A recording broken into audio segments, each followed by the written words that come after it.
नमस्कार, मी तुळशीदास भोईटे. पुढारी news open forum, जिथं पुढारी बोलतात आणि ब्रेकिंग देतात असं आपण सातत्यानं सांगतो आणि खरोखरच तसं घडतं. या कार्यक्रमात सरळ स्पष्ट प्रश्न विचारले जातात आणि पुढारीसुद्धा बेधडकपणं बोलतात, अशी या कार्यक्रमाची ख्याती आहे. आज आपल्यासोबत या कार्यक्रमात शिवसेनेचे नेते ॲडव्होकेट अनिल परब आहेत. अनिलजी, स्वागत आहे या कार्यक्रमात. खरं तर म्हणजे तुमची ओळख काय करून द्यावी आम्हाला प्रश्न पडतो, कारण अनेकांना तुम्ही माहीत आहात. ते शिवसेनेचे नेते, शिवसेनेचे पक्षप्रमुख उद्धव ठाकरे यांचे खूप जवळचे, विश्वासातील आणि त्याचबरोबर तिसरी महत्त्वाची ओळख, शिवसेनेत तसं दुर्मिळ मानलं जातं, मात्र न्यायालयीन लढाईत कायद्याची खिंड अगदी निकराने लढवणारे आणि अनेकदा त्यात विजय मिळवून देणारे, त्याचबरोबर मुंबई आणि बाकीच्या महाराष्ट्रात शिवसेनेची जी रणनीती ठरते त्यातही अनिल परब ही महत्त्वाची भूमिका बजावतात असं सांगितलं जातं. अनिलजी, आताची जी वेळ आहे ही अशी वेळ आहे, ठाकरेंनी शिवसेना हा पक्ष गमावला, ठाकरेंनी धनुष्यबाण ही निशाणी गमावली. असं म्हणायचं का की ठाकरेंची शिवसेना, तिचे नेते पक्षप्रमुख उद्धव ठाकरे, युवा नेते आदित्य ठाकरे आणि तुमच्यासारखे सर्व बिनीचे शिलेदार ही ठाकरेंसाठी अस्तित्वाची लढाई लढतायत? अनिलजी नमस्कार. असं आहे की निवडणूक दोन ठिकाणी लढली जाते किंवा पक्ष दोन ठिकाणी लढत असतो. एक पक्ष कागदावर असतो आणि एक पक्ष लोकांमध्ये असतो. कदाचित आम्ही कागदावरची लढाई हरलेलो असू, अजूनही पूर्णपणे आम्ही हरलेलो नाही. सुप्रीम कोर्टात ही लढाई चालू आहे. कटकरस्थान करून कदाचित आम्हाला काही ठिकाणी मात देण्यात आमचे विरोधक यशस्वी झाले देखील असतील, परंतु हे कागदावरती. रस्त्यावर, लोकांच्या घरात, लोकांच्या मनात आजही जी शिवसेना आहे ती बाळासाहेबांची शिवसेना आहे, उद्धव ठाकरेंची शिवसेना आहे. आणि महाराष्ट्राच्या जनतेला हे जे काही राजकारण झालं गेल्या 2 वर्षांमध्ये हे काही मंजूर नाही. कारण महाराष्ट्रात राजकारणाची पातळी अशी कधीच खाली घसरलेली नव्हती. ज्या पद्धतीने राजकारण सध्याचं चालू आहे, दडपशाहीचं राजकारण चालू आहे, दबावतंत्राचं राजकारण चालू आहे. महाराष्ट्र यासाठी कधीच ओळखला जात नव्हता, परंतु ज्या पद्धतीने आत्ता हे सध्या वातावरण चालू आहे त्यामुळे लढाई ही निकराचीच असते. प्रत्येक लढाई ही लढाई म्हणूनच लढावी लागते. आणि ही लढाई देखील आम्ही सर्व कडवट शिवसैनिक एक दिलाने उद्धव ठाकरेंच्या बरोबर आहोत आणि ही लढाई लढू आणि जिंकू असा माझा विश्वास आहे. सध्या जे घडतंय त्यातून तसं वाटतं का खरोखर? कारण रोज बातमी येते, रोजचा दिवस उजाडतो तो कधी मुंबईतील हे नगरसेवक फुटले, ठाण्यातील ते गेले, विदर्भाच्या संपर्क प्रमुख गेल्या, प्रत्येक जिल्ह्यातून महाराष्ट्राच्या रोज एकतरी अशी बातमी एकेका जिल्ह्याची येत असते. आणि जी ही जी फोडाफोडी सुरू आहे, केवळ सत्ता हाती आहे शिंदेंच्या शिवसेनेच्या, त्यामुळे भाजपकडे ईडी सारख्या यंत्रणा, त्यामुळे की आणखी काय कारण आहे नेमकं की हा असंतोष शिवसेनेत होताच तो दबलेला होता, आता तो उफाळून आलाय? बिलकुल नाही. जे लोक गेले ह्या सगळ्यापैकी 80% लोकांना दबावाच्या राजकारणाचे बळी पडलेले आहेत. आज काही कार्यकर्त्यांचं वय 60 वर्षाच्या पुढे गेलेलं आहे. त्यांना असं वाटतं की ह्या वयामध्ये मला तुरुंगात टाकलं तर काय होईल. काही लोकांना त्यांचे जे काही धंदे आहेत या धंद्यामध्ये अडचणी निर्माण केल्या आहेत. काही लोकांच्या मित्रांना किंवा त्यांच्याबरोबरच्या लोकांना, त्यांच्या नातेवाईकांना शेवटी स्वतःच्या कुटुंबावर आलं की कदाचित चांगले चांगले लोक गळपटतात. हे सगळं जे चालू आहे हे दबावाचं राजकारण चालू आहे. केंद्रीय यंत्रणा ज्या पद्धतीने किंवा शासकीय यंत्रणा ज्या पद्धतीने दबाव लावते, या दबावामुळे बरेच लोक जात आहेत. मनापासून कोणी जात नाही. ज्या दिवशी सरकार जाईल त्या दिवशी हे सगळे मोकळे होतील. आणि म्हणून आम्हाला असं वाटतंय, आणि जे कोण जात आहेत बघा, शिवसेनेमध्ये 5% नेते आहेत आणि 95% कार्यकर्ते आहेत. त्याच्यामुळे 5% नेत्यांच्या बाबतीतलाच हा प्रश्न आहे. जे कार्यकर्ते आहेत यांना कुठली यंत्रणा काही करू शकत नाही, कारण कार्यकर्त्यांकडे ना तेवढी संपत्ती आहे, कार्यकर्त्यांकडे ना कुठल्या भानगडी आहेत, कार्यकर्त्यांकडे कुठला ना असा दबाव ज्यांच्यावरती लागू शकतात असा विषय आहे. त्यामुळे कार्यकर्ते शिवसेनेला सोडून जात नाही आहेत. शिवसेनेला सोडून कोण जात आहे? आमदार जात आहेत, खासदार जात आहेत, नगरसेवक जात आहेत, यांच्यावरती दबाव लावला जातो आहे. परंतु हे आले कोणामुळे निवडून? हे कार्यकर्त्यांमुळे निवडून आले. त्यामुळे येणाऱ्या निवडणुकीत हे कळेल की कार्यकर्ते महत्त्वाचे का नेते महत्त्वाचे. असं वाटतंय का अनिलजी की जे तिकडे जातात आहे त्यांना एक प्रकारचं प्रोटेक्शन कव्हर मिळतं आहे, जसं आपण इन्शुरन्स काढतो, विमा काढतो, तशा प्रकारची हमी मिळते आहे, एक संरक्षण हमी योजना सुरू आहे. तुम्ही आत्तापर्यंत जे जे लोक गेले या सगळ्यांची यादी तपासून बघा. यांच्यावरती आरोप केले जातात, आरोप करून त्यांना घाबरवून सोडलं जातं, नोटिसेस पाठवतात, चौकशीला बोलवतात, आणि जसे ते BJPमध्ये किंवा शिंदे गटात गेले त्यांची चौकशी बंद होते, त्यांची कारवाई थंड पडते आणि त्यांना एक प्रकारचं संरक्षण दिलं जातं. आणि ह्या संरक्षणासाठी बरेच लोक तिकडे जातात. आता प्रश्न असा आहे, तिकडे जर असे घाबरवून आलेले लोक, अशा घाबरवून आलेल्या लोकांची लढण्याची मानसिकता किती असते तुम्हाला माहिती आहे. आणि त्याच्यामुळे येणाऱ्या निवडणुकीत असे जे घाबरट लोक तिकडे गेलेले आहेत हे किती लढतील हा प्रश्न आहे. कारण शेवटी लढायला मानसिकता लागते. जे घाबरलेले आहेत, मनातून घाबरलेले आहेत, ते कसे लढाई लढतील? अनिलजी, आणि त्यामुळे माझ्यासमोर हा प्रश्न असा आहे की शिवसेना हा कार्यकर्त्यांचा पक्ष आहे. उद्धव ठाकरेंच्या पाठी आजही कार्यकर्ते आहेत आणि त्यामुळे येणाऱ्या निवडणुकांची आम्ही वाट बघतोय. या निवडणुकांमध्ये आम्ही दाखवून देऊ. तुम्ही आता मगाशी उल्लेख केला 60 वर्षांवरील नेते तुरुंगात जायला घाबरतात, तसंच आर्थिक बाबतीतही उल्लेख केला.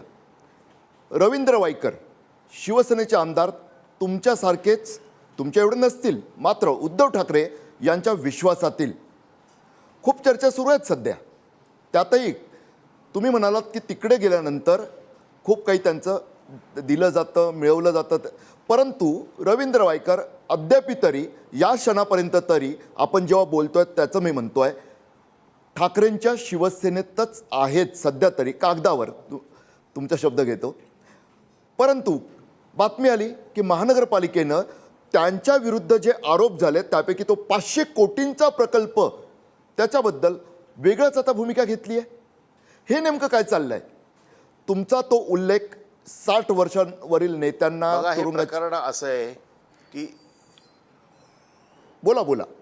या प्रकरणामध्ये आपल्याला माहिती आहे की मुंबई महानगरपालिकेने त्यांना जी काही परवानगी दिली त्या परवानगीच्या आधारावरती ते सगळं उभं राहिलं. आत्ता त्यांचं जे सुप्रीमो क्लब आहे हा देखील त्यांनी तोडून महानगरपालिकेच्या परवानगीने त्यांनी बांधला. त्यावरती प्रश्नचिन्ह आले. त्याला देखील महानगरपालिकेने उत्तर दिलं की आमचं सगळं बरोबर आहे, आम्ही दिलेल्या परवानग्या बरोबर आहे. अचानक सत्ता बदलल्यानंतर त्यांच्यावरती परवानगी रद्द केली गेली. सांगितलं तुम्ही कागदपत्र लपवून ठेवली. मग कागदपत्र जर लपवून ठेवली होती, आज 13-14 वर्ष तो प्रकल्प चालू होता. त्याच्यामध्ये कुठेही तुम्हाला असं वाटलं नाही की हे चुकीचं चाललेलं आहे. अचानक सत्ता बदल झाल्यावरती कुठले तरी कागद काढायचे बाहेर आणि ईडीला त्याच्यामध्ये आणायचं आणि घाबरवून सोडायचं. आज कोर्टामध्ये, हायकोर्टामध्ये महानगरपालिकेने त्यांच्या विरोधात युक्तिवाद केला. सुप्रीम कोर्टात महानगरपालिकेने त्यांच्या विरोधात युक्तिवाद केला. अचानक काल ॲफिडेविट फाईल केलं की आम्ही रिकन्सिडर करतो. याचा अर्थ असा आहे की तुम्हाला जर वाटलं की ते आपल्याकडे येऊ शकतात तर लगेच ताबडतोब पलटी मारायची आणि अशा पद्धतीने कार्यकर्त्यांना गळाला लावायचं. हे न समजण्या एवढं काही महाराष्ट्रातली जनता दूधखुळी आहे असं मला वाटत नाही. कालपर्यंत तुम्ही युक्तिवाद करता ते चुकीचं आहे सगळं. अचानक तुम्ही म्हणता की आम्ही कन्सिडर करू. या सगळ्या ज्या पद्धतीने चाललेलं आहे, ज्या पद्धतीने हे सगळं दबावाचं राजकारण, गळे दाबायचं राजकारण चाललेलं आहे आणि एखाद्याला इतका टोकाला न्यायचं की त्याच्यासमोर पर्याय ठेवायचा नाही, अशा प्रकारचं राजकारण जे चाललेलं आहे, या राजकारणाच्यामुळे हे नेते गेलेले आहेत किंवा जातील असं माझं मत आहे. अनिलजी, परत एकदा वायकरांवरच विचारतो. जोगेश्वरीतील काही शिवसैनिकांशी मी गेल्या आठवडाभर बोलत होतो, वेगळ्या प्रकारच्या ज्या वेगळ्या स्तरावर शिवसेनेत काम करणाऱ्या. त्यापैकी काहींचं म्हणणं असं होतं की रवींद्र वायकर स्वतः, जे तुम्ही म्हणाल तसं 60 वर्षांवरील आहेत, ज्येष्ठ आहेत. दुसरं, त्यांच्या स्वतःच्या पत्नी यांच्याबद्दल एक भीती तयार करण्यात आली, त्यामुळे वायकरांना जावं लागतंय असं त्यांनी बोलून दाखवलं. दुसरं काहींचं म्हणणं असं होतं की अहो भोईटे सर, तसं नाही आहे. प्रत्यक्षात जिथं आमच्यासारख्या पॉलिटिकल पार्टनरपेक्षा बिझनेस पार्टनरवर चढ ठरतात, ते इंटरेस्ट जास्त ठरतात, तिथं वायकरांसारख्या निष्ठावानाला सुद्धा दुसरा मार्ग स्वीकारणं भाग असतं. नेमकं या दोन प्रकारच्या मतांपैकी कोणतं खरं आहे असं तुम्हाला वाटतं? बघा, शिवसैनिक, जोगेश्वरीतले शिवसैनिक मी जवळनं ओळखतो, कारण मी जोगेश्वरीचा विभाग प्रमुख म्हणून काम केलेलं आहे. जोगेश्वरीत अतिशय निष्ठावंत शिवसैनिकांची फौज आहे आणि इतके प्रचंड प्रमाणात शिवसैनिक आहेत तिकडे, एक शोधायला गेला तर 1000 सापडतात, अशी जोगेश्वरीची शिवसेना आहे. आणि त्या शिवसैनिकांच्या जोरावर आज वायकर असतील किंवा तिकडचे जे लोकप्रतिनिधी आत्तापर्यंत झालेले आहेत ते निवडून आलेले आहेत. वायकर हे जरी आमदार असले तरी शिवसैनिकांची फौज आणि शिवसैनिकांची निष्ठा ही आजही शिवसेना उद्धव बाळासाहेब ठाकरे गटाकडे आहे. वायकर देखील हे अतिशय कडवट शिवसैनिक आहेत. त्यांना देखील कुठल्याही परिस्थितीत या दबावाला बळी पडायचं नाही. परंतु त्यांच्या पत्नीला, त्यांच्या बिझनेस पार्टनर्सना ज्या पद्धतीने सतवलं जाते, ज्या पद्धतीने त्यांच्यावरती दबाव लावला जातोय आणि त्यांना एका विचित्र अवस्थेत त्यांना घेऊन गेलेले आहेत आणि त्यामुळे हे सगळे प्रश्न निर्माण झालेत. वायकरांसारखा कडवट शिवसैनिक नाही, परंतु जेव्हा पत्नीवरती आलेला आहे, बिझनेस पार्टनर्सवर आलेला आहे, अशा वेळेला माणूस दोलायमान परिस्थितीत जातो. ही वस्तुस्थिती आहे, कोणाच्या बाबतीतही होऊ शकतं. आज शिंदे गटात गेलेले कित्येक लोक याच मनस्थितीतनं गेलेले आहेत आणि त्यामुळे आम्हाला तिथे शिवसैनिक हा महत्त्वाचा आहे. शिवसेनेची फळी ही जोगेश्वरीमध्ये आजही मजबूत आहे. शिवसेनेची फळी आजही तिकडे कार्यरत आहे आणि मला पूर्ण खात्री आहे की याच्यापुढे देखील शिवसेनेला तिकडे यशच मिळेल. तिथे कधी शिवसेनेला अपयशाचा चेहरा बघावा लागणार नाही. आपण नेहमीच सांगतो, ओपन फोरम जिथं पुढारी बोलतात आणि ब्रेकिंग देतात. रवींद्र वायकरांवर त्यांच्या कुटुंबियांसाठी, पत्नीसाठी, बिझनेस पार्टनर्ससाठी दबाव असल्यामुळे त्यातच पुन्हा महानगरपालिकेने जे प्रतिज्ञापत्र सादर केलेलं आहे, संकेत दिलेले आहेत की होय आम्ही पुनर्विचार करतो, एक प्रकारची हमी. अनिल परब स्वतः कायद्याचे जाणकार सुद्धा आहेत, त्यांच्या शब्दात आपण ही ब्रेकिंग आता ऐकलेली आहे. त्याचबरोबर अनिलजी, एक मुद्दा त्यानंतर टीमकडे मला द्यायचं आहे. किरीट सोमय्या, तुमच्यापासून अनेक शिवसेनेच्या नेत्यांना हे नाव घेतलं तरी चेहऱ्यावर, कपाळावर आठ्याच येऊ शकतात. त्यांनी ओपन फोरम याच कार्यक्रमात इतिहास घडलेला, आजवर जे झालं नव्हतं ते पुढारी न्यूजनं ओपन फोरममध्ये याच कार्यक्रमात मी त्यांना विचारलेलं की असा आरोप होतो की किरीट सोमय्या भ्रष्टाचाराच्या विरोधात लढतात, मात्र ज्यांच्यावर आरोप असतात ते जेव्हा भाजपावासी होतात किंवा भाजपाचे सध्याचे मित्रपक्ष असणाऱ्या शिंदेंच्या शिवसेनेत किंवा अजित पवारांच्या राष्ट्रवादीत जातात, तेव्हा मात्र किरीट सोमय्या मौन बाळगतात, गप्प बसतात. भ्रष्टाचाराविरोधातला लढण्याचा त्यांचा बाणा जणू काही मवाळ होतो, मावळून जातो. तेव्हा त्यांनी सांगितलेलं की माझ्यावर राजकीय म्हणजे आमच्या भाजपकडून एक प्रकारे दबाव असतो, मला मौन बाळगावं लागतं. त्याचा अर्थ मी लढाई सोडत नाही, कारण आम्हाला रामराज्य आणायचं आहे. रामराज्य आणण्यासाठी अशा तडजोडी कराव्या लागतात. काय म्हणाल या विधानावर? सर्वप्रथम किरीट सोमय्या हा महाराष्ट्रातला राजकारणातला एक दलाल आहे. आपल्याला माहिती आहे त्याच्यावरती विश्वास कोणाचाही नाही, परंतु एक पोपट म्हणून त्याला भारतीय जनता पक्षाने ठेवलं आहे. आरोप करायचे, भंडावून सोडायचं. तो माणूस भाजपात किंवा शिंदे गटात गेला की ह्याचा पोपट थंड होतो आणि संजय राऊतांच्या भाषेत सांगायचं तर हा नागडा पोपट आहे. आणि ज्या पद्धतीने गेल्या अनेक वर्षामध्ये आपण बघितलंय, किरीट सोमय्या यांनी कुठलंही प्रकरण तडीला लावलेलं नाही. फक्त आरोप करायचे, खोटे आरोप करायचे आणि प्रसिद्धी मिळवायची आणि त्याला घाबरवून सोडायचं माणसाला. आणि भारतीय जनता पक्षाच्या मदतीने किंवा शिंदे गटाच्या मदतीने किंवा आता अजित पवारांच्या मदतीने हे सगळे लोकांना BJPत किंवा वेगवेगळ्या पक्षात घेऊन जायचं. आणि ते एकदा गेले की त्याला उठ म्हटलं की उठ, बस म्हटलं की बस. हा पोपट आहे. आणि त्याच्यामुळे त्याला हे कबूल करावंच लागतं की ज्या दिवशी एक माणूस ज्याच्यावरती आरोप केला आहे, आता ह्याची यादीच वाचू शकतो. भावना गवळी असतील, हसन मुश्रीफ असेल, प्रताप सरनाईक असतील, अर्जुन खोतकर असतील, हसन मुश्रीफ असतील, अजित पवार असतील, या सगळ्यांवरती त्याने आरोप केले. वायकरांवरती आरोप केले, माझ्यावरती त्याने आरोप केले, या सगळ्यांवरती त्याने आरोप केले. एकाचा तरी आरोप त्याने सिद्ध केला का? एकाचा तरी आरोप त्याने तडीस नेला का? आणि त्याच्याबद्दल त्याला काय नैतिकता आहे? त्याचं कॅरेक्टर लोकांनी अख्ख्या जगाने बघितलंय. तो कशा पद्धतीचा पिसाट माणूस आहे तो.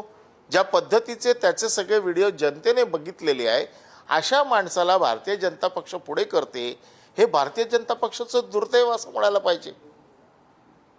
अनिलजी, असं बनायचं का मग? आणि त्याने मान्य केलंय की राजकीय दबाव येतो त्यावेळेला मी गप्प बसतो. याचा अर्थ असा आहे तो दलाली करतोय. अनिलजी, खरं तर तुमच्या या सगळ्या आतापर्यंतच्या कारकिर्दीचा विचार केला तर तुम्ही सांगितलेलं आहे की अगदी निवडणुकांच्या काळामध्ये भिंतींना चुना लावण्यापासून असेल किंवा निवडणुकांची कार्ड लिहिण्यापासून असेल, ते आता या सगळ्या निवडणुकांची रणनीती ठरवण्यापर्यंतचा जो तुमचा प्रवास आहे, ही विश्वासार्हता कशी मिळवली आहे तुम्ही? म्हणजे अगदी याहून पुढे जाऊन बोलायचं झालं तर बाळासाहेब ठाकरे यांचं मृत्यूपत्र सुद्धा तुमच्याकडे होतं. हा विश्वास कसा कमावता आलाय? बघा, बाळासाहेबांच्या प्रती असलेला आमचा विश्वास किंवा निष्ठा, आणि आम्ही कडवट शिवसैनिक बाळासाहेबांनी घडवले आणि त्यामुळे बाळासाहेबांचा किंवा मातोश्रीचा विश्वास संपादित करण्यात आम्हाला यश मिळालं. आम्ही कधीही कुठल्याही संकटाला घाबरलो नाही. आणि बाळासाहेबांना अभिप्रेत असलेला शिवसैनिक कसा असावा, हे जे बाळासाहेबांनी घडवलेले आमच्यासारखे शिवसैनिक आहेत. आणि म्हणून साधा एक कार्यकर्ता, बघा, कुठल्याही पक्षात मला कुठलाही राजकीय वारसा नाही, तरी देखील मी साधा एक कार्यकर्ता, जसं आपण म्हटलं की चुना लावणारा, चुना भिंतीला फासणारा किंवा भिंती लिहिणाऱ्यापासून ते आत्तापर्यंत निवडणुका सगळ्या बघणारा एक कार्यकर्ता एवढी मोठी मजल मारतो, तो केवळ बाळासाहेबांच्या आशीर्वादाने आणि शिवसेना पक्षातच ही शक्य आहे की एखाद्या सर्वसाधारण मुलाला किंवा एखाद्या सर्वसाधारण कार्यकर्त्याला इतक्या मोठ्या पदापर्यंत जाण्याची संधी ही फक्त याच पक्षात मिळू शकते. आणि म्हणून माझ्यासारखा एक कार्यकर्ता, ज्याला कुठलाही राजकीय वारसा नाही, केवळ आपल्या श्रद्धेच्या जोरावरती, बाळासाहेबांवर असलेल्या निष्ठेच्या जोरावरती, शिवसेनेवरती असलेल्या निष्ठेच्या जोरावरती, मातोश्रीवरती असलेल्या निष्ठेच्या जोरावरती इथपर्यंत पोचलेला आहे. आणि त्यामुळे हे सगळं शक्य झालंय. शेवटी तुमची निष्ठा, प्रामाणिकता आणि मेहनत करण्याची ताकद हे तुमच्या यशाचं सूत्र असतं. यासोबतच जर आपण म्हणालो तर ज्या मृत्यूपत्राविषयी आपण बोलतोय, या मृत्यूपत्राला जयदेव ठाकरे यांनी आव्हान सुद्धा दिलं होतं आणि त्यावेळेला उद्धव ठाकरे यांची जी बाजू होती, कायदेशीर बाजू, ती तुम्ही सांभाळली होती. म्हणजे राजकीय पातळीवरती असेल, पक्षाच्या पातळीवरती असेल आणि त्यासोबतच वैयक्तिक पातळीवरती सुद्धा ठाकरे कुटुंबांच्या तुम्ही नेहमी सोबत असता. ही वस्तुस्थिती आहे. बाळासाहेबांचा माझ्यावरती प्रचंड विश्वास होता आणि बाळासाहेबांना हे माहीत होतं की कायदेशीर जाण थोडीशी मला आहे. त्यामुळे त्यांच्या मृत्यूपत्राचा मी एक्झिक्युटर होतो आणि त्यांना माहीत होतं की हे प्रकरण मी यशस्वीपणे हाताळू शकतो. माझ्यावरती असलेला विश्वास, उद्धव ठाकरेंचा माझ्यावरती असलेला विश्वास, किंबहुना हे नाजूक प्रकरण जे असतं, अशा प्रकरणात घरचा विश्वासू माणूस लागतो. आणि माझ्यासारखी सर्व मोठ्या पदांपेक्षा ही गोष्ट महत्वाची आहे की बाळासाहेबांनी एवढ्या मोठ्या प्रकरणाची जबाबदारी माझ्यासारख्या एका छोट्या कार्यकर्त्यावरती दिली. याचा अर्थ बाळासाहेबांवर असलेली निष्ठा ही बाळासाहेबांना माहिती होती आणि माझ्यासाठी ते मोठं सर्टिफिकेट आहे असं मी समजतो. अगदी म्हणजे सर्वसामान्य कुटुंबामधून किंवा अगदी त्या स्तरामधून आलेल्या माणसाला सुद्धा शिवसेनेने खूप मोठमोठ्या पदांपर्यंत पोहोचवलं. मात्र अशा वेळेला जेव्हा अनेक पदं उपभोगून झाल्याच्या नंतर जेव्हा कार्यकर्ते असतील, नेते असतील, आमदार असतील, खासदार असतील, हे जेव्हा फुटतात पक्षामधून, त्यावेळेला कडवट शिवसैनिक म्हणून तुम्हाला नेमकं काय वाटतं? म्हणजे दुःख वाटतं? या सगळ्यांच्या आताच्या रिएक्शन्स बघून तुम्हाला राग येतो की मला कीव तर वाटते? मला दुःख वाटतं, कारण आम्ही एका ताटात जेवतो, एकत्र भांडतो सगळ्यांशी. आम्ही कित्येक प्रकरणात एकत्र पोलीस स्टेशनला गेलेलो आहे, अटक झालेली आहे. एका साध्या चटईवरती लॉकअपमध्ये झोपलेलो आहोत आंदोलनांमध्ये. असे सगळे जे जवळचे साथी केवळ कुठल्या तरी प्रलोभनापोटी किंवा हव्यासापोटी किंवा भीतीपोटी जातात, त्यावेळेला कधी कधी दया येते, कधी कधी कीव वाटते, कधी कधी राग येतो. परब साहेब, अ, आत्ता ज्या पद्धतीनं शिवसेनेमध्ये संक्रमण सुरू आहे, विशेषतः आज बरोबर असलेला सहकारी उद्या बरोबर असेलच हे सांगता येत नाही. आता तुम्ही उद्धवजींच्या बरोबर असता, काय मानसिकता आहे, काय पाहता तुम्ही? ते कशा पद्धतीने विश्वास ठेवतात नेत्यांवर? त्यांना कदाचित वाटत असेल आज बरोबर आहे, उद्या नसेल, काही सांगता येत नाही. अशा वेळी कसं कसं पुढे घेऊन चाललेत ते शिवसेना? काय मनस्थिती असेल त्यांची? नाही, बरोबर आहे की ज्या शिवसेनेच्या लोकांना शिवसेनेने मोठं केलंय, बघा, कर्तृत्व जरी असलं तरी शेवटी जोपर्यंत वरदहस्त मिळत नाही तोपर्यंत कोणाचीही राजकीय कारकीर्द फुलत नाही. कोणी असं म्हणू शकत नाही की मी स्वतः माझी राजकीय कारकीर्द फुलवली. पक्षाचा तुम्हाला आशीर्वाद लागतो, पक्षाच्या नेत्यांचा विश्वास लागतो, पक्षांच्या नेत्याची मदत लागते. आणि मातोश्रीने आत्तापर्यंत सगळ्यांना भरभरून दिलं. जे कोण मोठे झाले हे केवळ स्वतःच्या कर्तृत्वामुळे मोठे झाले नाहीत, तर बाळासाहेबांच्या आणि उद्धव साहेबांच्या आशीर्वादामुळे मोठे झालेले आहेत. आज तेच लोक ज्या वेळेला त्यांना उलट बोलतात किंवा त्यांच्या विरोधात बोलतात, माझं मत असं आहे, एखाद्याशी मतभेद होऊ शकतात, परंतु झालेल्या उपकाराची किमान आठवण ठेवली पाहिजे. त्यामुळे आज असलेला बरोबरचा माणूस उद्या बरोबरच असेल अशा प्रकारचं राजकारण आता राहिलेलं नाही. राजकारणामध्ये जरा कुठे मोठी संधी मिळाली, प्रलोभनं मिळाली किंवा भीती दाखवली तर माणसं आज बदलली जात आहेत. विचार करतायत कशाला जाऊ देत ना. पूर्वीची निष्ठा, पूर्वीची जी काय ताकद, जी निष्ठेची ताकद होती, ती हळूहळू कमी होत चालली आहे. हे सत्य आहे. आणि अशा परिस्थितीत पक्ष चालवणं किती अवघड असतं हे सध्या उद्धव ठाकरेंना माहिती आहे. परंतु तसं जरी असलं तरी देखील आजही फार मोठी निष्ठावंतांची फळी ही उद्धव ठाकरेंबरोबर आहे. आणि शिवसेनेचा USP जो आहे तो शिवसैनिक आणि सर्वसामान्य कार्यकर्ता आहे, ज्याला ह्या वरच्या राजकारणाशी काही घेणं देणं नाहीये. आणि त्यामुळे तो जोपर्यंत बरोबर आहे तोपर्यंत शिवसेनेला चिंता करायचं काही कारण नाही.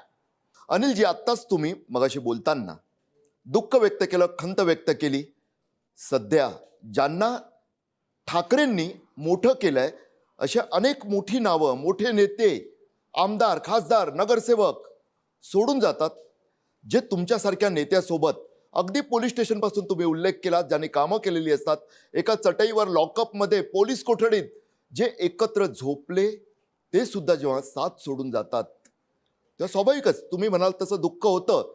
पण अनिलजी, एक वेगळे अनिल परब मी सुद्धा पाहिलेत, कारण त्यावेळी मी ती बातमी ब्रेक सुद्धा केलेली. आज दुःख व्यक्त करणारे, शिवसेना फुटताना दुःख व्यक्त करणारे, मनातील वेदना मांडणारे अनिल परब त्यावेळी सूत्रधार होते, चाणक्याच्या भूमिकेत होते आणि राज ठाकरेंच्या मनसेला फोडत होते. मुंबईच्या महानगरपालिकेतील मनसे जवळजवळ तुम्ही संपवली आणि शिवसेनेत विलीन केली. त्यावेळेचं काय होतं मन? ते योग्य होतं? नाही, ही परिस्थिती अतिशय वेगळी होती. आपण नीट विचार करा. यामध्ये आम्ही स्वतःहून कुठलाही पुढाकार घेतला नव्हता. मनसेच्या नगरसेवकांचं दुःख होतं की त्यांचे नेते त्यांना कुठल्याही प्रकारची योग्य वागणूक देत नाही आणि सगळे आम्ही येऊ इच्छितो. यांना कुठल्याही प्रकारचं आमिष किंवा कुठल्याही प्रकारची भीती किंवा कुठल्याही प्रकारचा त्यांच्यावरती दबाव असा आम्ही लावला नव्हता. ते ज्या वेळेला समोरून आले त्यावेळेला त्यांना आम्ही पक्षात घेतले. आणि असं घेणं याच्यापूर्वी पण आम्ही बरेच लोक घेतलेले आहेत. याच्यापूर्वी देखील शिवसेनेत बाहेरच्या पक्षाचे लोक आलेले आहेत. परंतु दबाव लावून, आमिष दाखवून, पैसे देऊन, दबाव तंत्राचा वापर करून, घाबरवून, आमच्याकडे काही कुठली ईडी, सीबीआय, NIA अशी कुठली एजन्सी नाही, इन्कम टॅक्स, की जी आम्ही त्यांच्या पाठीशी लावली आणि ते आमच्याकडे आले. असं त्या बाबतीत, मनसेच्या बाबतीत झालेलं नाही. नीट समजून घ्या. त्यांच्या लक्षात आलं की मनसेत राहून आमचं काही होणार नाही. आम्हाला शिवसेनेत आले तर शिवसेनेत महानगरपालिकेत आम्हाला काही पदं मिळतील. आता तुम्ही बघा, दिलीप लांडे त्याच्यात आमदार झाले शिवसेनेतनं. त्यांनी त्यांच्या भविष्याचा विचार करून आले. ते आम्ही कुठली त्यांना लालूच किंवा कुठल्याही प्रकारचं भय किंवा कुठल्याही प्रकारचा दबाव आम्ही त्यांच्यावर लावलेला नव्हता. त्या लोकांमध्ये आणि यांच्यामध्ये फरक आहे. तिथे तर आमची सत्ता होतीच. आम्हाला तिथे महानगरपालिकेमध्ये शिवसेनेची सत्ता होती ना. सत्ता बनवण्यासाठी आम्ही फोडलेले नाही आहेत, नीट समजून घ्या. आणि त्यामुळे तो विषय आणि हा विषय याच्यामध्ये जमीन आसमानाचा फरक आहे. तिथे शिवसेना ऑलरेडी होती आणि मजबूत होती. मनसेचाच मुद्दा आहे. तर आता एक चर्चा सुरू आहे की राज ठाकरेंबरोबर युती करण्याचा भाजपचा प्रयत्न आहे. शिंदेच्या भेटीगाठी वाढलेल्या आहेत. मनसे नेत्यांच्या भाजप बरोबरच्या भेटीगाठी वाढलेल्या आहेत. खरं तर शिवसेना फुटलेली आहे, शिंदे भाजप बरोबर आहेत, अजित पवार भाजप बरोबर आहेत. असं असताना आणखी एका ठाकरेंची गरज भाजपला का भासते आहे असं तुम्हाला वाटतं? कारण मुंबईचं राजकारण फारच जवळून तुम्ही पाहता आणि त्याचे एक रणनीतिकार तुम्ही आहात. याचा अर्थ आपण अतिशय स्पष्ट दिसतोय. एवढा सगळा आटापिटा करून देखील भाजपला ही शाश्वती नाही की महाराष्ट्रात लोकसभेत अपेक्षित यश आपण मिळवू शकतो. सगळे प्रयत्न केले. शिंदेना घेऊन सरकार बनवलं. सरकार मजबूत असताना देखील अजित पवारांना बरोबर घेतलं. ते मजबूतपणे घेऊन सरकार अजून मजबूत केलं. असं असताना देखील आजही त्यांना राज ठाकरेंची गरज लागते. याचा अर्थ सगळं गोळाबेरीज करून देखील गोळाफेकीत त्यांचा चेंडू लाईनच्या पार जात नाहीये, हे अतिशय स्पष्ट चित्र त्यांना दिसतंय. उद्धव बाळासाहेब ठाकरे गटाची ताकद ही त्यांना अजूनही दिसते. आणि म्हणून मात करायचं असेल तर ह्या सगळ्यांना गळाला लावलं पाहिजे, हाही त्यांची धडपड आहे.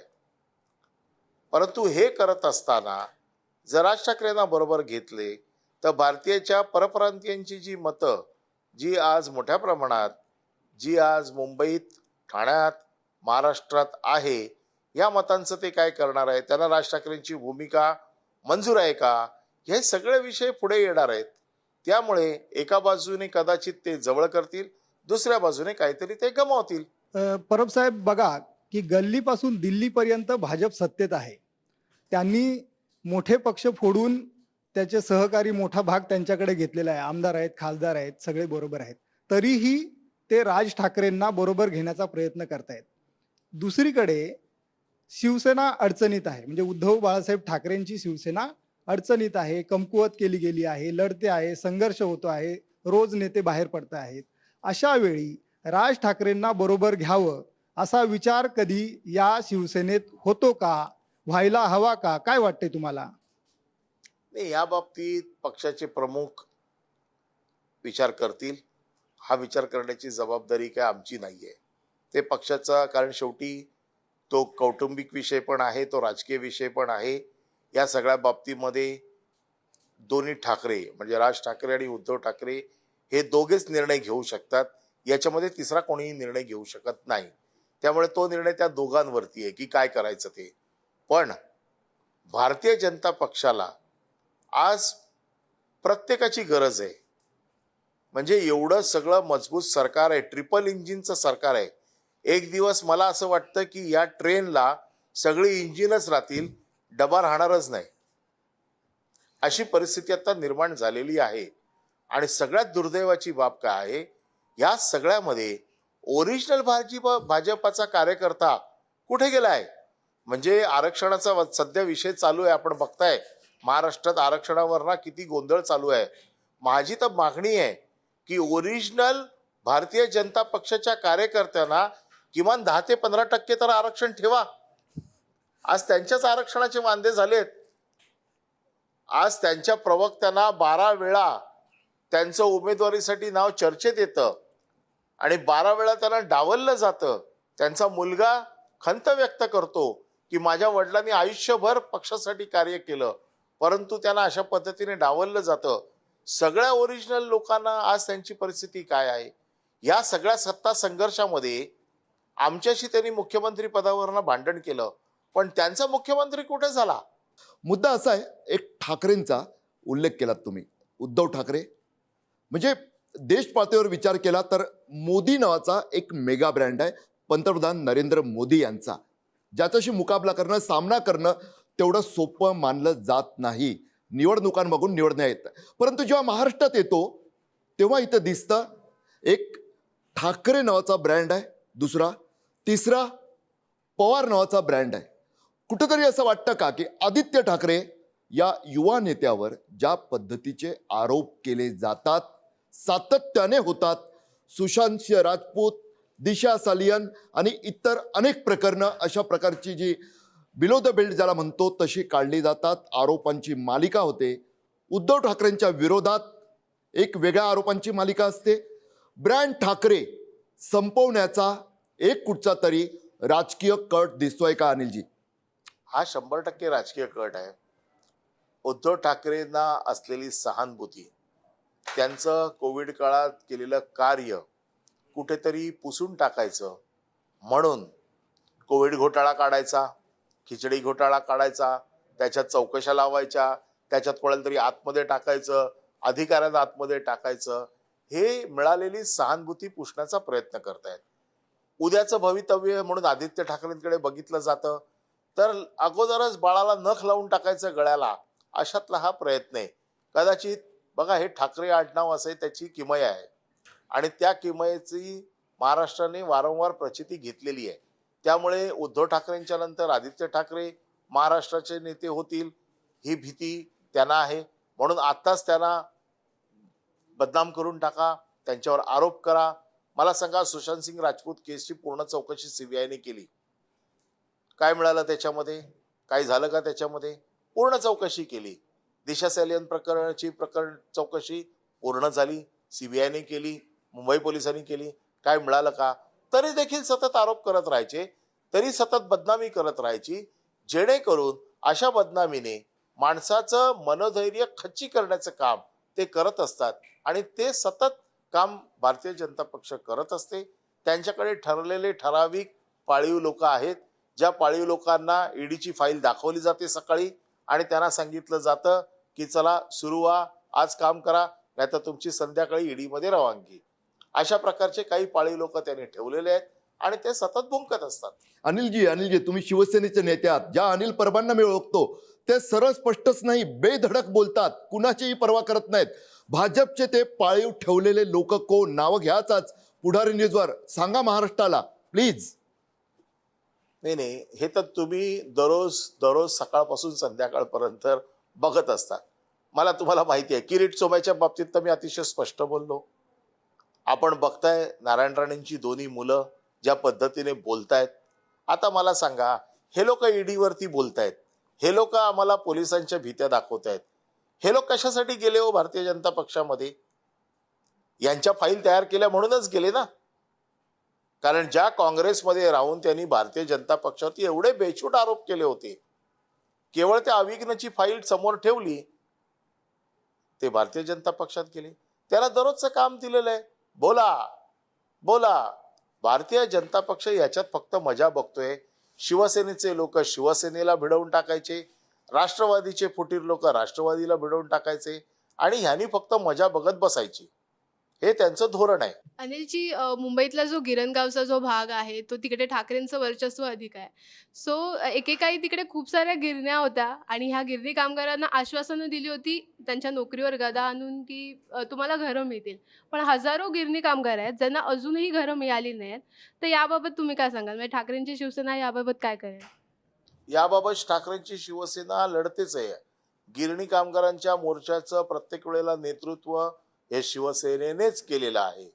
आजही त्यांच्या घराच्या प्रश्नावरती शिवसेना लढते. आपल्याला माहिती आहे मागे शिवसेनेने याच्या बाबतीत मोर्चा पण काढला होता. गिरणी कामगारांच्या घरावरती आजही शिवसेनेचे पक्षप्रमुख उद्धव ठाकरे सतत बोलत असतात. गिरणी कामगारांच्या घराच्या बाबतीत आजही आमचे सचिन अहिर या सगळ्या प्रकरणांवरती लक्ष ठेवून लढत असतात. त्यामुळे शिवसेना या प्रश्नावरती अतिशय आग्रही आहे की ज्या गिरण्या तिकडनं गेल्या त्यांच्या कामगारांच्या वारसांना किंवा कामगारांना हयात असलेल्या घरं मिळालीच पाहिजे, यासाठी सतत शिवसेना लढते आणि ह्याच्या पुढे देखील लढत राहील. राम मंदिर बांधलं गेलं अयोध्येत, प्राणप्रतिष्ठा झाली, अख्ख्या देशाने तो सोहळा पाहिला. तर अशी कुठे खंत आहे शिवसेना बाळासाहेब उद्धव ठाकरे की आपल्या पक्षातले तिथे कोणीच नव्हते, तुमची मनोभावे इच्छा होती की तिथे राम मंदिर व्हावे, पण पक्षातलं तिथे कोणीच अनुपस्थिती होती, कोणी तिथे त्या सोहळ्याला नव्हतं, अख्ख्या देशाने पाहिलं.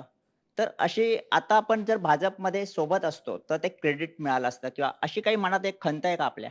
नाही, हा क्रेडिटचा विषय नाही, हा तमाम हिंदू वासियांच्या श्रद्धेचा विषय आहे. त्यामुळे क्रेडिट कोणाला मिळतं आमच्यासाठी हा विषय महत्वाचा नाही. तिथे राम मंदिर झालं हे आमच्यासाठी फार महत्वाचं आहे. बाळासाहेबांचं स्वप्न होतं की राम मंदिर व्हायला पाहिजे. जेव्हा कोणीच जबाबदारी घेतली नव्हती त्यावेळेला बाळासाहेबांनी जबाबदारी घेतली. जेव्हा सगळेजण हात झटकत, कारण ती लिगल केस मी बघत होतो बाळासाहेबांची, त्यामुळे मला माहिती आहे या सगळ्या गोष्टी. ज्या वेळेला सगळे हात झटकत होते त्यावेळेला बाळासाहेबांनी अगदी पुढे येऊन जबाबदारी घेतली होती, कुठल्याही परिणामांची पर्वा न करता. आज ठीक आहे, आज सत्ता आहे त्यांच्याकडे, त्यांनी त्याचं क्रेडिट घेण्याचा प्रयत्न केला. आम्हाला त्याच्या बाबतीत दुःख असायचं कारण नाही. आम्हाला एका बाबतीत समाधान आहे की बाळासाहेबांचं स्वप्न पूर्ण झालं. आता तुम्ही बाळासाहेबांचा उल्लेख केलात, तर तुम्ही शिवसेनेमध्ये येणं, तुमचं काम सुरू होणं राजकीय क्षेत्रातलं, या गोष्टीसाठी निश्चित बाळासाहेब हा एक मोठा विचार त्याच्यामागे होताच. तर तुम्हाला थोडंसं परत सुरुवातीच्या काळात तुमच्या घेऊन जाईन मी. तुम्ही शिवसेनेमध्ये येणं आणि काम सुरू करणं, याच्यामध्ये बाळासाहेबांनी सुद्धा काही मुलाखतींमध्ये स्पष्टपणे हा उल्लेख केलाय, म्हणून इतका थेट प्रश्न विचारते, की बाळासाहेब ठाकरे, अनिल परब आणि केबल नेटवर्क हे नातं नेमकं काय आहे? याच्याविषयी आम्हाला ऐकायला मिळेल का ओपन फोरममध्ये? मी कित्येक वर्ष केबलचा व्यवसाय करतो आणि ह्या सगळ्या मुंबईमध्ये फार मोठ्या प्रमाणात मराठी मुलं ज्यांना रोजगार नव्हता, ही सगळी मुलं केबलमध्ये व्यवसायात आली आणि बाळासाहेबांच्या आशीर्वादाने या सगळ्या लोकांना एकत्र करून त्यांची असोसिएशन चालवण्याचं काम मी केलं. ह्या केबल व्यवसायावरती फार मोठं संकट येत होतं आणि केबल व्यावसायिक सगळी जी मराठी मुलं बेरोजगार होणार होती, ज्या वेळेला 2003च्या कंडिशनल ॲक्सेस सिस्टीम ज्या वेळेला आली त्यावेळेला बाळासाहेबांनी मला पूर्ण ताकद दिली. अटलजींचं सरकार होतं, स्वतः बाळासाहेब त्यांच्याशी बोलून ह्या मराठी माणसाच्या व्यवसायाला बाळासाहेबांनी सावरलं आणि मुलांना बेघर होऊ दिलं नाही.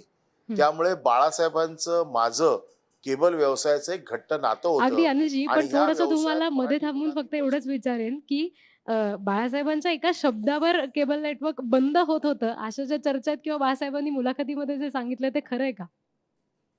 हो, आजही तेच सांगतो, हे खरं आहे. त्याचं कारण असं आहे की केबल व्यवसायातले सगळे जे लोक आहेत हे बाळासाहेबांना आपलं दैवत मानत होते. त्याचं कारण असं होतं की बाळासाहेबांनी त्यांचा व्यवसाय वाचवला होता आणि त्यामुळे त्यांच्या एका शब्दावरती अख्खी महाराष्ट्रातली केबल बंद व्हायची, कारण त्यांनी त्यांचा व्यवसाय वाचवला होता. आणि म्हणून बाळासाहेबांच्या आणि मी त्या सगळ्याचा अध्यक्ष होतो. त्यामुळे बाळासाहेब, माझं आणि केबल व्यावसायिकांचे संबंध अतिशय घट्ट होते. बाळासाहेब आमच्या सभेला यायचे आणि सभेमधनं आम्हाला मार्गदर्शन करायचे. उद्धव ठाकरे आमच्या सभेला यायचे, मार्गदर्शन करायचे. कोणी राजकीय पक्षाचा पुढारी आमच्या सभेला आलेला नाही, केवळ शिवसेना सोडून. ज्या प्रमाणात मुंबई आणि कोकणमध्ये ठाकरेंच्या शिवसेनेने संघटन बांधणी केलेली आहे, त्या प्रमाणात विदर्भात अशी संघटन बांधणी झालेली नाही असं शिवसैनिकांचं मत आहे. तर विदर्भाकडे ठाकरेंच्या म्हणजे मातोश्रीचं विदर्भाकडे दुर्लक्ष होत आहे का, असं तुम्हाला वाटते का? नाही, याच्यामध्ये दोन प्रकार आहेत, एक पूर्व विदर्भ, एक पश्चिम विदर्भ. आत्ता मला काल रात्री साहेबांशी जेव्हा बोलत होतो त्यावेळेला मला साहेब सांगत होते की काल ते बुलढाण्यामध्ये गेले होते. त्यावेळेला बुलढाण्यामध्ये रस्त्यावर इतक्या मोठ्या प्रमाणात लोक शिवसैनिक उभे होते आणि त्यांचं स्वागत करत होते. या विदर्भाच्या पट्ट्यामध्ये शिवसेना आजही मजबूत आहे. कदाचित नागपूर भंडारा इकडे जे शिवसेनेचं थोडंसं कदाचित विस्कळीत असू शकतं. पश्चिम विदर्भामध्ये शिवसेना अतिशय मजबूत आहे. आजपर्यंत शिवसेनेला तिकडनं भरपूर आमदार खासदार मिळालेले आहेत आणि याच्या पुढे देखील मिळतील असा विश्वास आहे. जिकडे काही दुर्लक्ष झालेलं आहे बघा, तिकडे आता नव्याने जिकडे पोकळी झाली आहे ती भरून निघते आणि मला असं वाटतं की काही दिवसामध्ये ही सगळी पोकळी भरून निघून एक नव्याने संघटन तिकडे उभं राहील असा माझा विश्वास आहे. अनिलजी, आपण बघतोय पक्षामध्ये ज्या प्रकारे इन्कमिंग एकीकडे होतंय, पण आउटगोईंग मोठ्या प्रमाणात होताना दिसतंय आणि आता अगदी निवडणुका येऊन ठेपल्यात. तर या निवडणुकांच्या पार्श्वभूमीवरती ठाकरे गटाचा अजेंडा काय असणार आहे किंवा भूमिका त्यांची कशी असेल? शिवसेनेची पहिल्यापासूनची भूमिका आहे की आपल्याला माहिती आहे की शिवसेना सर्वसाधारण माणसाच्या बरोबरीने आहे आणि सर्वसाधारण माणसाचे जे प्रश्न आहेत हे शिवसेनेचे प्रश्न आहेत. आता तुम्ही बघताय की हे सगळं ज्या वातावरणामध्ये गेले काही दिवस हे आरक्षण चालू आहेत किंवा बाकीच्या ज्या सगळ्या भानगडी चालू आहेत, याच्यापासून मूळ प्रश्न जे आहेत, महागाई असेल, बेरोजगारी असेल, लोकांच्या घराचे प्रश्न असतील, ह्या प्रश्नांच्या जोरावरती जे सत्तेवर आलेत त्याच्यावर ते काहीच बोलत नाहीयेत. सगळ्या महाराष्ट्राचं लक्ष किंबहुना देशाचं लक्ष वेगवेगळ्या प्रश्नांकडे वळवलं जाते, परंतु ज्या मूलभूत गरजा आहेत, जे मूलभूत प्रश्न आहेत, या मूलभूत प्रश्नांवरती कोणीच काही बोलत नाहीये आणि मीडियाने जो काही त्याच्यावरती आवाज उठवायला पाहिजे तो देखील आवाज उठताना दिसत नाहीये. त्याच्यामुळे सर्वसाधारण, मला तुम्ही एक गोष्ट सांगा की सर्वसाधारण माणसाला ज्या भेडसावणाऱ्या समस्या आहेत, ह्या समस्यांवरती उत्तर काय? आज ग्रॅज्युएट्स मुलं आहेत, आज उठसूट परदेशात जात आहेत. तुम्ही बघताय परदेशात जाणाऱ्यांचा टक्का किती मोठ्या प्रमाणात वाढलाय. का? तर त्यांना आपला देश आता त्यांच्या करिअरसाठी सुरक्षित वाटत नाहीये. बेरोजगारी एवढ्या मोठ्या प्रमाणात वाढलेली आहे. आज सगळीकडे कंत्राटी कामगार ठेवलेले आहेत. आता हा आरक्षणाचा एवढा मोठा विषय जरी झालेला असला तरी सरकारी नोकरीमध्ये किती लोकांना मिळणार आहे आरक्षण, याचा आकडा सरकारने जाहीर करायला पाहिजे. ह्या सगळ्याचा शेवटी मूळ प्रश्नाशी जो संबंध आहे त्याच्या बाबतीत कोणाच बोलत नाही. आज महागाई किती अडकली, ग्राइडिंगच्या डोळ्यामध्ये अश्रू आहेत, त्या बाबतीत कोण बोलत नाहीये. 2022 पर्यंत सगळ्यांना घरं मिळणार होती, कोणाला घरं मिळालेली आहेत? पंतप्रधान आवास योजनेचा बोजवारा वाजलेला आहे. आता 47ची स्वप्न दाखवली जात आहेत, म्हणजे 47 पर्यंत हे अमरत्वाचा पट्टा घेऊन आलेत अशी परिस्थिती आता निर्माण केली जाते. अनिलजी, हे सर्व ठीक आहे, आवडलं, मला खरोखर आवडलं की एक राजकीय नेता, महाराष्ट्रातला नेता, मराठी नेता जनतेच्या प्रश्नांवर बोलतोय. महागाई, बेरोजगारी, शेतकऱ्यांचे प्रश्न, तसंच सरकारी सेवेतील भरतीचा प्रश्न, सर्व मुद्दे तुम्ही मांडताय. शिवसेना म्हटलं की आम्हाला शिवसेना स्टाईल आठवते. बालपणापासून मी मुंबईकर आहे, जन्मानं कर्मानं, त्यामुळे विचारतो, ती शिवसेना स्टाईल या जनतेच्या प्रश्नावर त्या आक्रमकतेनं सध्या रस्त्यावर का दिसत आणि कधी दिसणार आता विरोधात असताना? आता तुम्ही म्हणताय मुंबई महानगरपालिकेवर आम्ही मोर्चा काढला का? तर मुंबईतल्या महानगरपालिकेचे जे प्रश्न आहेत, मुंबई महानगरपालिकेचा निधी वाटपामध्ये भारतीय जनता पक्ष ज्या प्रमाणात पक्षपातीपणा करते, ज्या प्रमाणात, आज मी मुंबईचा टॅक्स पेअर आहे, केवळ माझा नगरसेवक शिवसेनेचा आहे म्हणून माझ्या वॉर्डाला निधी द्यायचा नाही. अहो, माझ्या टॅक्सवरती महानगरपालिका चालली आहे. तुमच्या राजकारणात माझा बळी का जातोय?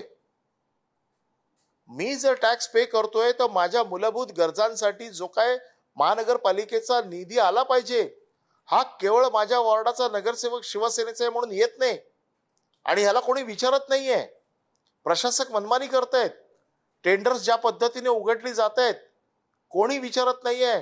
फक्त राजकीय काही ठराविक नेत्यांच्या मित्रांना टेंडर्स मिळावी म्हणून त्या पद्धतीने टेंडर्सचं वाटप केलं जात आहे. आपण बघताय महानगरपालिकेच्या पैशाची लूट चाललेली आहे, यावरती कोणी काही बोलत नाहीये. शिवसेनेने आवाज उचलला, शिवसेनेने मोर्चा घेतला. आज धारावीतल्या घरांचा प्रश्न आहे, कोणी घेतला? शिवसेनेने घेतला. महागाईवरती गावोगावी आंदोलनं केली जात आहेत, लाईटवरती आंदोलनं केली जात आहेत, रस्ता राखू केले जात आहेत. हे सगळे मूलभूत प्रश्न घेऊन शिवसेना आजही रस्त्यावर उभी आहे आणि ती कायम रस्त्यावर उभी राहणार हे याची मला पूर्ण खात्री आहे. कारण मी देखील तळागाळाचा कार्यकर्ता आहे, तिथूनच मी इथपर्यंत आलेलो आहे. त्याच्यामुळे शिवसेनेचं मूळ आणि शिवसेनेचं कुळ हे रस्त्यावर आहे. अनिलजी, खरं तर मुंबईविषयी आपण बोलतोय, मात्र मुंबईकरांचं सध्या आता एक वेगळंच म्हणणं आहे. कारण मुंबईच्या कुठल्याही टोकाला गेलात तरी मुंबईची जी अवस्था आहे, म्हणजे सगळी मुंबईच आता रिडेव्हलपमेंटला काढली आहे का असं चित्र बघायला मिळतं. म्हणजे विकासाचा मुद्दा असेल, आता मेट्रोचा मुद्दा असेल, रस्त्यांचं दुरुस्तीकरण असेल, या सगळ्यामधून किंवा आणखी प्रदूषण असेल, या सगळ्यामधून बेसिक गोष्ट जी आहे, मुंबईकर म्हणून जे जगणं आम्ही मागतोय ते मिळताना कुठेच दिसत नाही, असा आरोप आहे सगळ्या नागरिकांचा. माझं म्हणणं हेच आहे की मुंबईचा विकास याची एक ब्लूप्रिंट आहे की मुंबईच्या लोकसंख्येच्या अपेक्षेने मुंबईकरांना काय हवंय, मुंबईकरांच्या गरजा काय आहेत. मेट्रो मुंबईची गरज आहे, ती व्हायला पाहिजे. आज 50 ते 60 वर्षाच्या बिल्डिंग झाल्या आहेत, ज्या बिल्डिंग पडू शकतात त्या रिडेव्हलप झाल्या पाहिजेत. परंतु मी सरसकट काही हजार कोटीचे 6,000 कोटीचे रस्त्याची टेंडर काढतायत, जे रस्ते कालावधीमध्ये पूर्ण होणार नाहीत, परंतु कोणाला तरी मेगा टेंडर, मेगा स्कॅम अशी जी काही लूट चालू आहे. आता आपण कालच आम्ही जे एक प्रकरण आपण बघितलं असेल, 263 कोटीचं स्ट्रीट फर्निचरचा घोटाळा. त्याचे तुम्ही जर आयटम बघितले जे कधीच लोकांना अपेक्षित नाही आहेत की हे असायला पाहिजे. रस्त्याचा प्रश्न आहे, टेंडर काढतंय कोण? सीपीडी. प्रश्न कुठले आहेत? कस्टमाइज आयटम कुठले आहेत? 5. आणि सगळे हे जे काही घोटाळे चालले आहेत हे मित्रांचं भलं करण्यासाठी चाललंय. मुंबईचा जो काही शाश्वत विकास आहे, मुंबईच्या लोकसंख्येप्रमाणे मुंबईला असलेल्या गरजा भागवण्यासाठी जो काही विकास व्हायला पाहिजे तो दिसत नाहीयेत. सगळे रस्ते खणून ठेवलेत, कुठेही काम चालू नाहीये, कारण पेमेंट्स दिलेली नाही आहेत. कॉन्ट्रॅक्टर लोकांकडे पैसे नाहीत, फक्त मोठ्या मोठ्या घोषणा करतायत, टेंडर्स काढली जात आहेत, पहिलं पेमेंट केलं जात आहे, टक्केवारी घेतली जाते आणि पुढचं काम बंद आहे. आपण सबबमध्ये जरा फिरा, सगळे रस्ते सिमेंट, छोट्या छोट्या गल्ल्या देखील सिमेंटच्या अपेक्षित नाहीये. सिमेंटचे रस्ते कुठे असायला पाहिजेत याचे निकष आहेत. त्याला स्ट्रॉम वॉटर ड्रेन असली पाहिजे. सगळं रस्त्यावरती असं उघडं टाकायचं आणि फक्त टक्केवारी घेऊन मोकळं व्हायचं. त्याचं कारण असं आहे की या सरकारमधल्या लोकांना ही खात्री पटलेली आहे की आपले काही जास्त दिवस नाही आहेत. जोपर्यंत आपण आहोत तोपर्यंत ओरपून घ्या, सगळं काढून घ्या, नंतर मुंबई किंवा महाराष्ट्राचं काय व्हायचं ते होऊ देत. अनिलजी, आता येत्या काळात 3 निवडणुका होणार आहेत. 2017 साली पालिकेवरती भाजपने भ्रष्टाचाराचे मोठे आरोप केले होते. त्यावेळेला तुम्ही कायद्याच्या भाषेत उत्तर दिले होते आणि त्यावेळेला शिवसेनेचा मोठा विजय झाला होता. यावेळेला असं काय ठरवलंय का रणनीती वगैरे? म्हणजे केवळ पालिकेपुरता नाही आहे अनिलजी, तर ज्या 3 निवडणुकांचं आत्ताच घोलप बोलले त्यात लोकसभा पालिका म्हणून बघतच नाही. हो, मी महाराष्ट्रातल्या जनतेचे प्रश्न म्हणून बघतोय. याच्यामध्ये 3 निवडणुका होणार आहे. महानगरपालिका या शहराच्या आहेत, त्याच्यामध्ये शहराचे प्रश्न मांडले जातील. राज्याचे प्रश्न हे विधानसभेच्या निवडणुकीत मांडले जातील आणि केंद्राचे प्रश्न आहेत ते लोकसभेच्या निवडणुकीत मांडले जातील.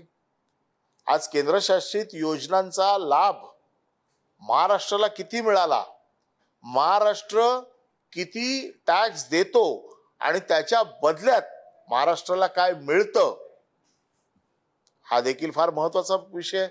आज सगळ्यात जास्त टॅक्स देणारा महाराष्ट्र राज्य आहे आणि ह्या महाराष्ट्र राज्याच्या वाट्याला परतावा किती येतोय, परत पैसे किती येत आहेत, त्याच्यात महाराष्ट्राचं काय होणार आहे, हे सगळे प्रश्न कोणीतरी विचारायला नको? आणि ते विचारण्याची जबाबदारी आमची आहे. अनिलजी, एक महत्त्वाचा प्रश्न, मुंबईतील अनेक प्रकल्पांचा उल्लेख होतो. आताच यामिनी दळवी बोलल्या तसं की मुंबईकरांना किती हाल सध्या सोसावे लागतात, विशेषतः वाहतूक कोंडी मुंबई जणू काय त्या वाहतूक कोंडीची राजधानी झाली आहे. कोस्टल रोडचा पहिला टप्पा तयार आहे, वाट पाहतोय, अरे खुला करा मला, असे अनेक प्रकल्प आहेत. हे जे चाललेलं आहे हे नेमकं राजकीय श्रेयवादातून आहे की आणखी काहीतरी मुंबईच्या विकासाच्या मार्गातील झारीतील शुक्राचार्यांचं मिस प्लॅनिंग आहे, त्यांना मिस मॅनेजमेंट आहे असं तुम्हाला वाटतं? हे सगळेच विषय याच्यामध्ये आहेत. याच्यामध्ये श्रेयवादाचा प्रश्न आहे. आपल्याला माहिती आहे की कोस्टल रोड हा शिवसेनेचा किंबहुना उद्धव ठाकरेंचा ड्रीम प्रोजेक्ट होता.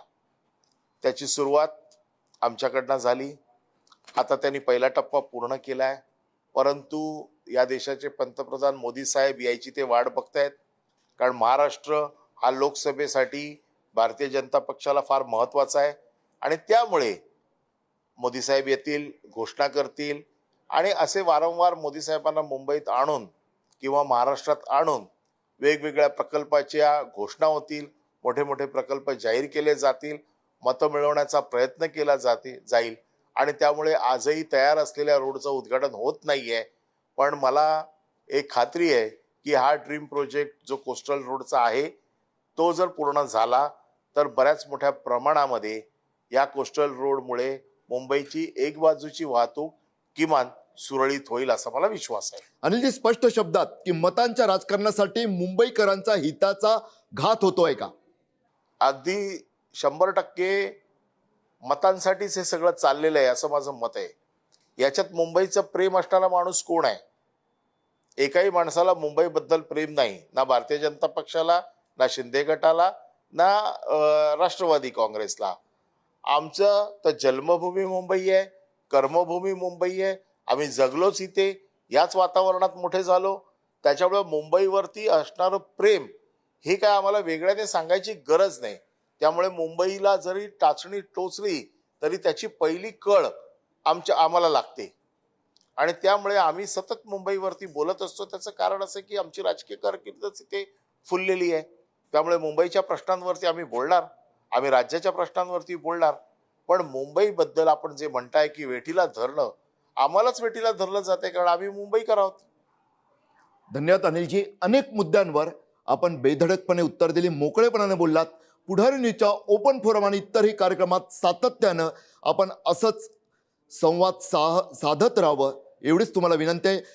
ओपन फोरममध्ये इथंच थांबूया, मात्र थांबताना ओपन फोरम जिथं पुढारी बोलतात आणि ब्रेकिंग देतात.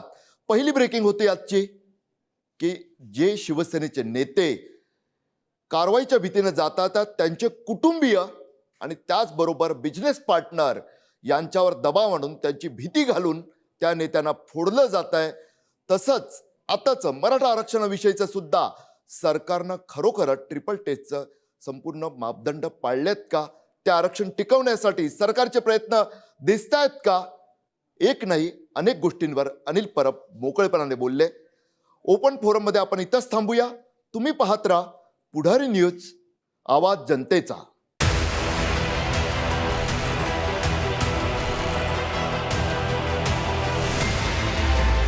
Thank you.